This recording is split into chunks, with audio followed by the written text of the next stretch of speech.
बात हवाओं को बताए रखना, यह बात हवाओं को बताए रखना। रोशनी होगी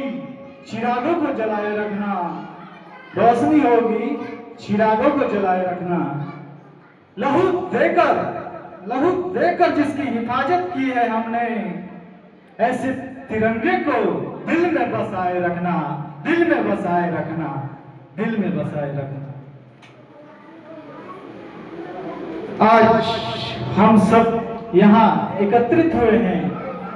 15 अगस्त के शुभ अवसर पर। आज का दिन हमारे लिए आजादी का दिन है और देश के लिए गर्व और उत्साह का प्रतीक है। 15 अगस्त केवल झंडा फहराने का दिन नहीं है, बल्कि आज उन शहीदों को याद दिलाने वाला दिन है जिन्होंने हमारे देश की खातिर अपने प्राण को न्यौछावर कर दिया और अनेक वीरों ने अपने प्राणों की आहुति दे दी, जिन्होंने भारत माता के प्रति अटूट प्रेम और श्रद्धा को समर्पित किया। एक ऐसे ही तेजस्वी, निर्भीक और राष्ट्रभक्त युवा वीर थे खुदीराम बोस जी, जिन्होंने सन 1905 में लॉर्ड कर्जन के शासनकाल में बंगाल विभाजन ने हमारे देश के राष्ट्र को झकझोर कर रख दिया। उसी बीच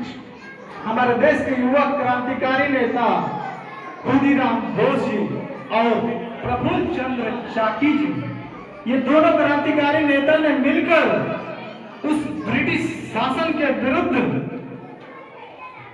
अपने अन्याय पूर्ण उनकी विचार शैलियों के प्रति विरोध का प्रदर्शन करने के लिए उनकी गाड़ी को, बगती गाड़ी उस समय हुआ करता था, सन 1905 की बात है, बगती गाड़ी को बम से उड़ाने का निर्णय ले लिया और इन दोनों वीर योद्धाओं ने रात्रि के समय एक सभा हुई।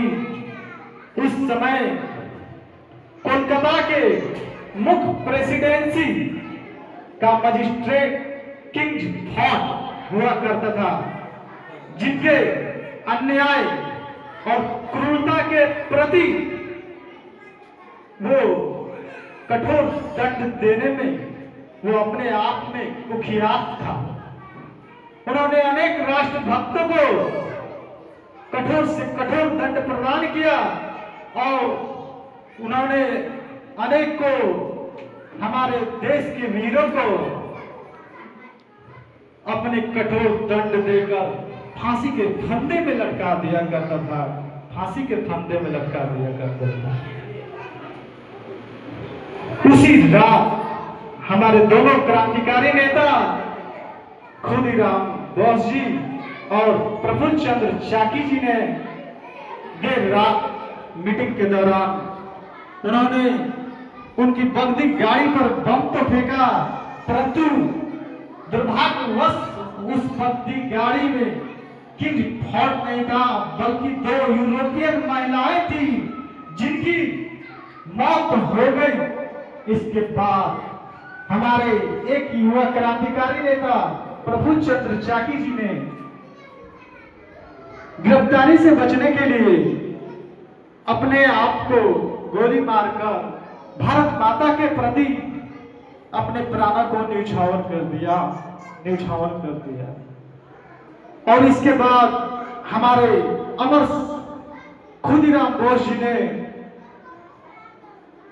भाग तो गए, परंतु उन्हें किंग फोर्ट की टीम द्वारा गिरफ्तार कर लिया गया और गिरफ्तार करके उन्हें गांव के पीपल का वृक्ष हुआ करता था और बहुत ही विराट पीपल के वृक्ष पर फांसी के फंदे लटका दिए जाते थे और उनके टीम द्वारा फांसी का जब आवाहन किया गया खुदीराम बोस जी को, तो उस समय उनकी आयु मात्र 18 वर्ष की थी। मात्र 18 वर्ष की आयु में हमारे खुदीराम बोस जी ने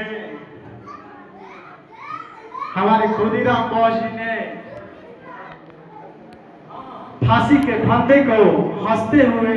चूमकर स्वीकार किया। उस समय सुबह का समय था,